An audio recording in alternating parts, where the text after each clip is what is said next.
One spot in the WNBA finals has been clinched. There's one to go, and it'll be a winner take all. Shooting lights out begins right now.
Sound like some Viking music, don't it? Yeah, gotta get it out the mud, that's the only way to win. Who am I to point the finger like I never ever seen? Been through the ups and downs like the letter N. They don't let you through the door, better kick it again. Cause that's the only way to win. That's the only way to go. Gotta get it out the mud, gotta get it out the flow. Cause that's the only way to go, let's go. Shooting lights out.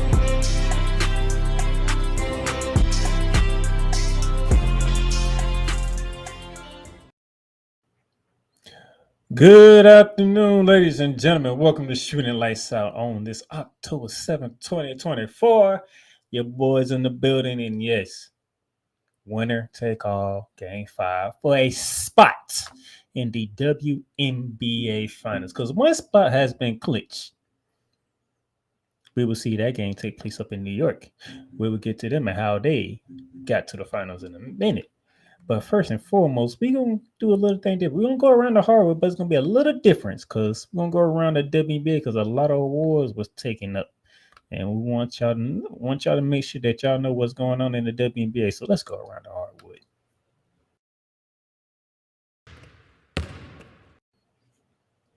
As we go around the hardwood with the WNBA, Tiffany Hayes, 6th player of the year. To others, you'll know this as 6th woman of the year, or in contrary to the NBA, 6th man of the year. The most valuable bench player for the WNBA, Tiffany Hayes. She had a stellar season. Congratulations to you for being the 6th player of the year. We have a Sportsman Award, and that goes to the Los Angeles Sparks, Derica Hamby. Congratulations to you. And I wanted to look this up to see what this is about because it sounds like something similar to the Walt Payton Award for the NFL. I do believe this is the Bill Russell Award if it's in the NBA. The Kim Parton Sportsmanship Award is presented every season to a player who exemplifies the ideals of sportsmanship on the court, including ethnic behavior, fair play, and integrity. The award is named after the late Kim Parrott, who helped the Houston Comets win WNBA championships in 1997 and 1998 in the league's first 2 seasons before passing away in August of 1999 after a 7-month battle with cancer. So this is an award you would like to have. And Derica Hamby won it. Great, listen to her. It says in her 10th WNBA season, Hamby averaged a career highs of 17.3 points, 9.2 rebounds, and 3.5 assists per game. She started all 40 games and led the Sparks in points and rebounds per game. The 6'3" Hamby earned her third WNBA All-Star selection. She has won this award. For the first time, she was named the Kia Sixth Player of the Year back in 2019 and 2020. So congratulations to Director Hamby. You got yourself a bronze medal in the Paris Olympics for 3-on-3. Now you picked yourself up in the Sportsmanship Award. Congratulations to Rika Hamby. Now, we all know what this was. Kia Rookie of the Year went to none other than Caitlin Clark of the Indiana Fever. The only thing is, she wasn't unanimous Rookie of the Year. Like Asia Wilson was pretty much the runaway MVP. She was the runaway Rookie of the Year. Somebody of the 67 votes, one of the 67 votes did vote for Angel Reese as the Rookie of the Year. I would like to know why. I would like to know the reason why behind that. If I'm being honest. This is crazy. Caitlin Clark received 66 of the national panel of 67 sports writers and broadcasters. Chicago Sky 4 Angel Reese received 1 vote. I want to know the reason behind it. I was on here waving the Angel Reese flag for the first half of the season. Second half of the season, it wasn't the same. So I had to switch it up and go Caitlin Clark. So what was the reason? I just want to know the reason. I don't care who it was. What was the reason behind you voting for Angel Reese as Rookie of the Year when it was clear, cut, and dry that Caitlin Clark was Rookie of the Year? Okay, we gonna keep it a buck. We keep it 100 over here. We all know Caitlin Clark was Rookie of the Year. There was no debate about it. That debate ended when the second half started, and we seen what the Fever were doing, and we seen what the Sky was doing. The Fever was going up, the Sky was going down. We seen it. We watched it with our eyes. We saw two teams going in different directions. So what was the reason for Angel Reese getting involved? Now, I'm not going to be upset about it. Hey, somebody felt Angel Reese was good. Yeah, I just want to know why. Just tell me why. Give me a basketball reason why Angel Reese got that vote. If you can give me a basketball reason why Angel Reese got that vote, I'm good. I am good. But for me and what I know about basketball, Caitlin Clark should have got all 67 votes, if I'm being completely honest. Caitlin Clark should have got all of them. If we're being honest with each other. Caitlin Clark should have got all of them. Nevertheless, it went. She did win Rookie of the Year. Her historic Rookie of the Year, by the way. Okay, recorded the most assists in a single season, recorded the most assists in a single game, became the fastest player to reach 300 career assists. This is just her first year. She already got 300. She already got 300 assists, and this is her first year. This is literally her first year. She's already over 300 assists. Think about that. Became just the third player to average 8+ assists per game in a season. The youngest player to lead the league in assists per game. Became the first player to lead the league in assists and 3-point makes per game. Made 122 3-point field goals, the second most all-time and the most by a rookie in a single season. Became the first rookie to record a triple-double. That was against my New York Liberty. Ranked first in points per game, assists per game by a rookie. Ranked third in rebounds per game by a rookie. That was the only category that Angel Reese led, and she led the entire WNBA in. It was just rebounding. Scored the most points by a rookie in a single season. Led the Fever to franchise records in points per game, assists per game, and 3-pointers made per game. Set the Fever franchise record for 3 points made, points scored, and double-doubles. Only player to record 750 plus points, 300 plus assists, and 200 plus rebounds in any 40-game span.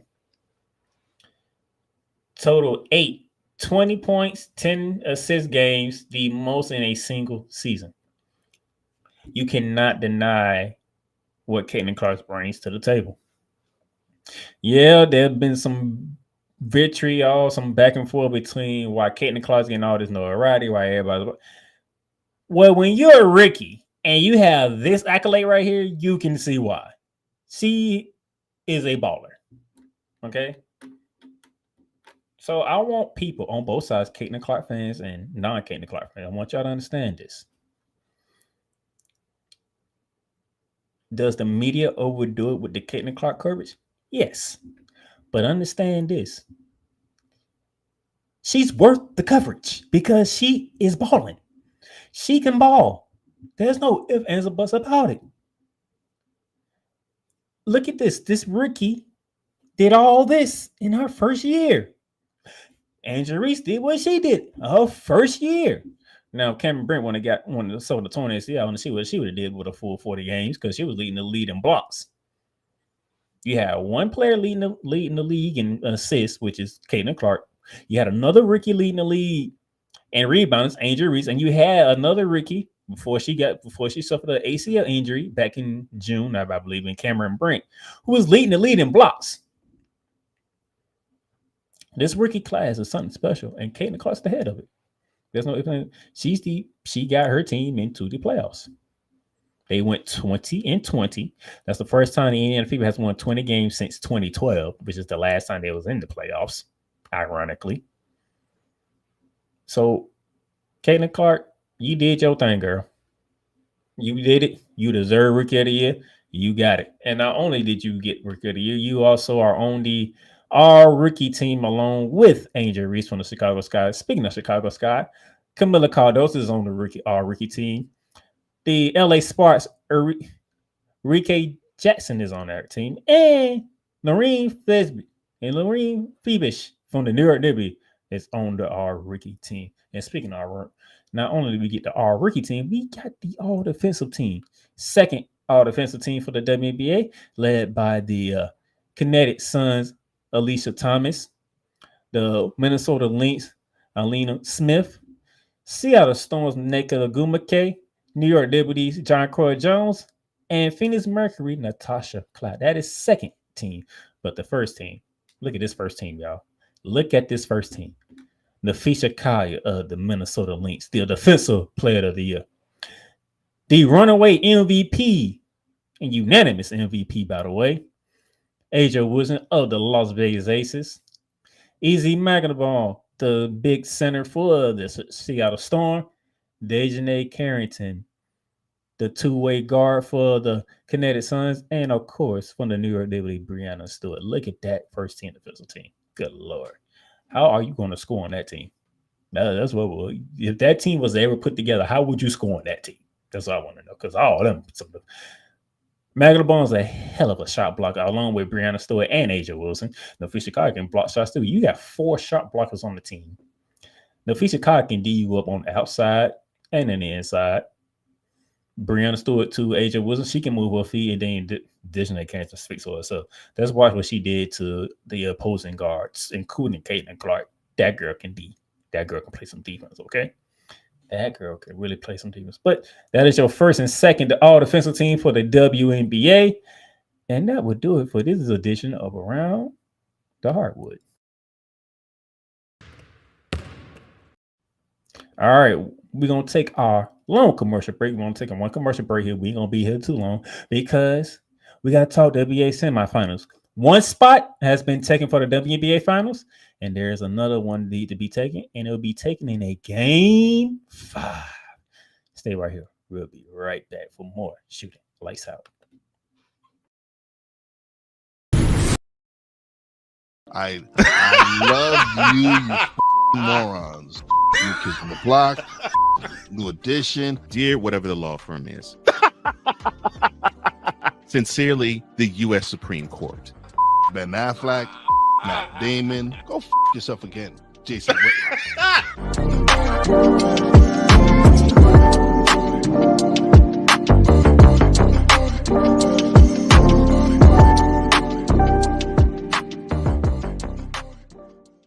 Join Ryan McCarthy. I became a Jets fan because Kermit the Frog was my favorite Muppet because he was green, and the Jets wore green. That's how I became a Jets fan. and Dustin Henry. ESPN is cashing all in on let's pay a few personalities and we'll just kind of fill in the gaps as they walk you through all of the world of sports from their perspective. The Albany Empire, it's a literal circus. No credentials required. Where, Ryan, say the tag. Where you don't need a press pass to talk sports. Every Monday at 8 p.m. Eastern, 7 p.m. Central. On YouTube and where you can find all podcasts.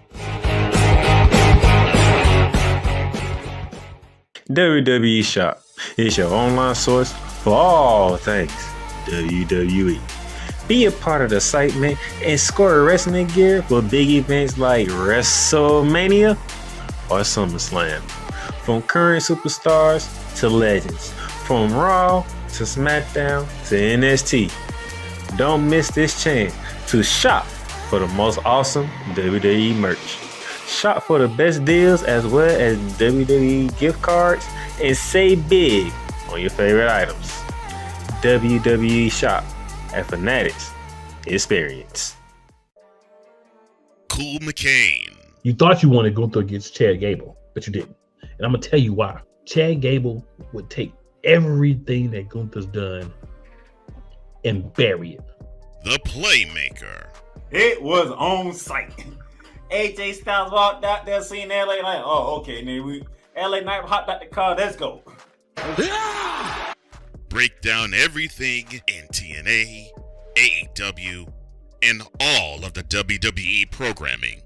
Join these two kings, monarchs of wrestling, live every Monday at 6:30 p.m. Eastern, 5:30 p.m. Central on the Play Caller Sports Talk YouTube channel. Join the transporter to Hades. Your butt and gut becomes one. Join the reformer of hooker whores. This is my daughter, Placenta Booty Johnson. Join the bronze god. Whenever you are in distress, take off your baseball cap and throw it in the air. Join your very own superhero of broadcasting, Chris Bass. So whatever color crayon they get, they palm it and do two circles, and that translates to, I can be the black people. As she takes you through the week's paces in Baseline.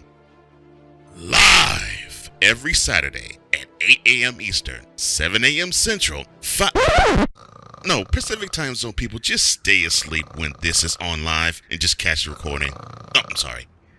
Exclusively on the Chris Bass YouTube channel.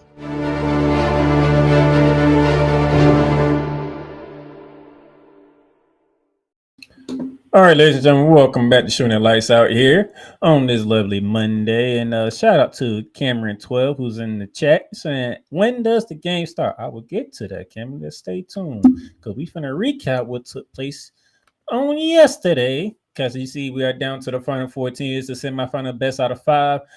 We have the New York Liberty that was at the Las Vegas Aces last night. And they was up 2-1, one more win, and they were dethroned the defending champs. Or where the champs fought off elimination. Then you had the Connecticut Suns hosting the Minnesota Lynx with the series, with the Lynx up 2-1, trying to get to the finals. So let's see what happened.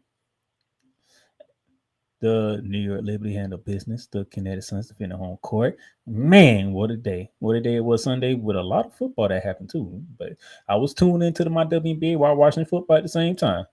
Let's go. The run for the defending champs is over. There will be no three-peat this go around. Now, we still got Kansas City Chiefs in the NFL. They might be the ones that can do a three-peat, but it won't be the Las Vegas Aces. And you see that fourth quarter. Oh, my. What a fourth quarter for the New York Liberty. 23-11. That's your difference right there. The New York Liberty beat them by 12 in the fourth quarter. The New York Liberty won by 14 in the entire game. That is your difference right there in the fourth quarter. Shooting was not very good, especially for the home team. There was no home cooking for the Las Vegas Aces as they shot 23.3% from three-point range. The New York Liberty, they shot 41.7% from three-point range. And 48 rebounds to 27. The New York Liberty out-rebounded the Aces by 21. when the threes are falling and you out rebound a team on the road, you can win games just like the New York Liberty did to close out this series on the road in Vegas. Some can say revenge has been served, okay, because the Las Vegas Aces, they won the title at Barclays in front of the New York crowd. That's how they went back to back last year. Now you can say the Las Vegas Aces saw their season end on their home court, out in Las Vegas, by the team that they beat in the NBA Finals, the New York Liberty.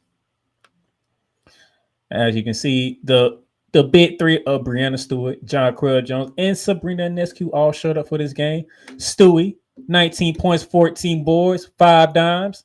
John Crowell Jones, JJ, with 14 points and 6 boards. And then Breanna Stewart, after an abysmal in a quiet game 3, she bust out in game 4, 22 points, 5 from 8 from 3-point range, 7 from 14 from the field. Also gave you 7 assists. MVP, Asia Wilson, 19 points, 10 boards. Kelsey Plum gave you 17, but Jackie Young was off 1 for 10 from the field, 1 for 6 from 3-point range. Chelsea Gray, 3 for 8 from the field, 1 for 4 from 3-point range, only 7 points, but 6 dimes. The stars for the Vegas Aces didn't show up on this one in game 4 on yesterday. So their season is done. New York is back in the WNBA Finals, and they are looking to capture that elusive WNBA championship. But you have to wait because the Connecticut Suns, as you can see here, they decided to make sure this series goes the distance. They was down 2-1 at home, and they fought back and got a 10-point win to send this series back to Minnesota for a Game 5 winner. Take all Game 5 for a spot to go to New York to take on the New York Liberty. And how did this happen, you say? Well, the Connecticut Sun, they did get the home cooking for shooting the ball. 53.7% from the field, 53.3% from 3-point range. When you're shooting above 50% from the field and 3-point range, you're going to win a lot of games. And that's what the Connecticut Suns did to get this one. All right. Deron Obama, 18 points, 8 boards, 4 dimes. Alicia Thomas, 18 points, 8 boards, 11 assists. She almost had another triple-double in the playoff. That would have been her 5th, I think, which just leads the WNBA in playoffs triple-double. Sorry, she just a monster, all right? You got Hayes that came, who was in the starting lineup. They put Hayes in. They took Maria Marbury out. 20 points being a starting lineup, you can't ask for much more.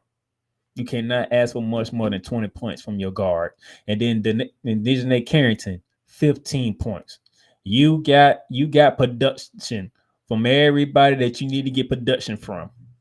It's a good team, every good team win for the Connecticut Suns. Now we have a Game 5.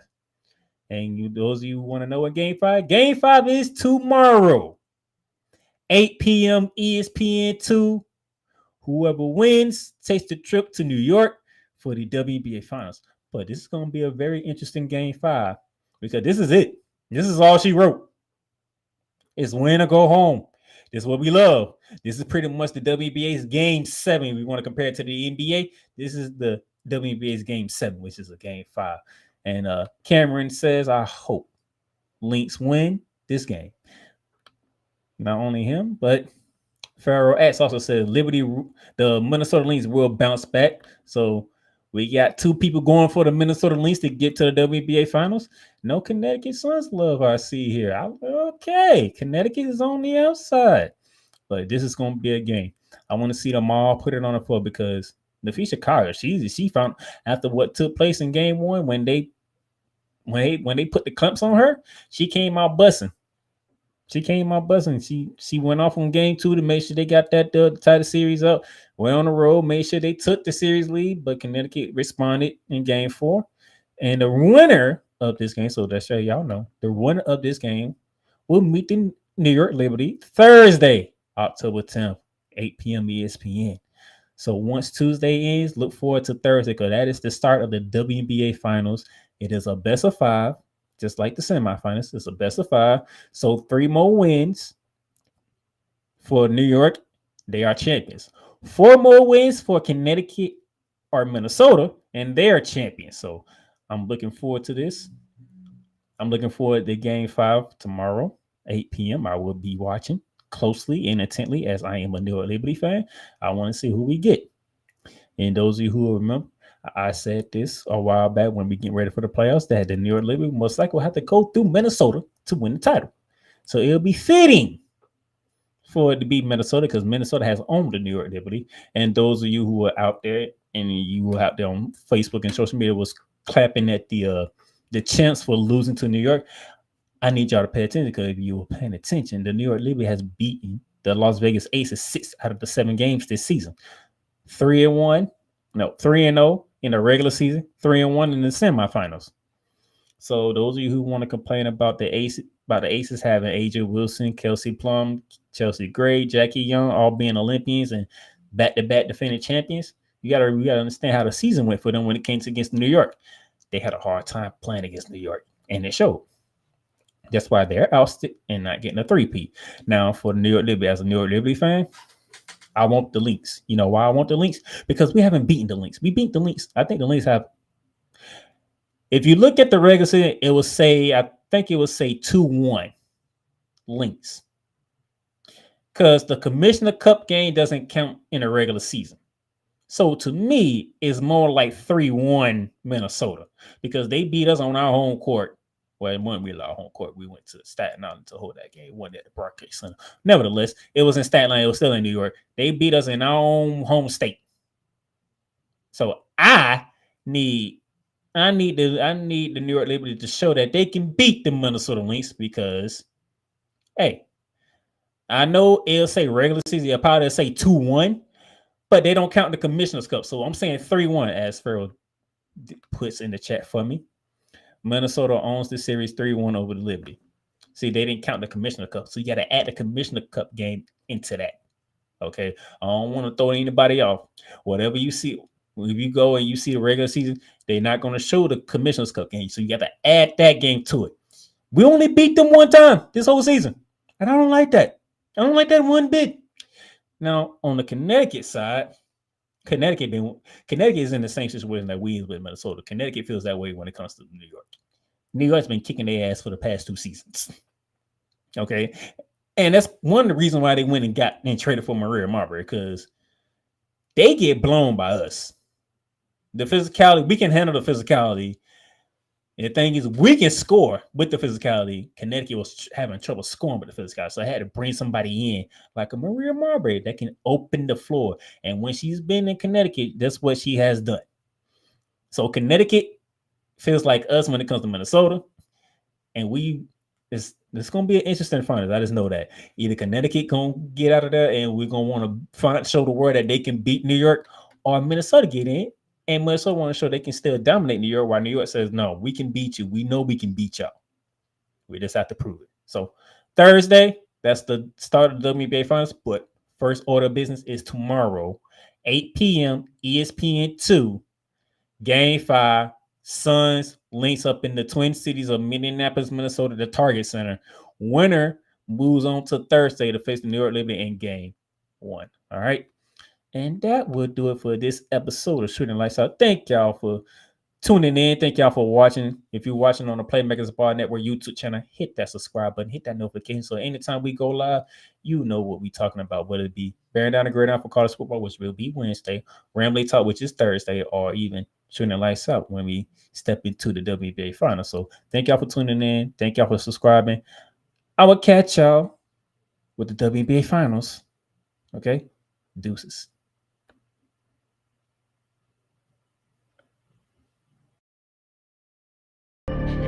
You've done great, but you can't stop here. You can't stop now. You gotta keep going. Through all your trials and your tribulations, you gotta keep pushing.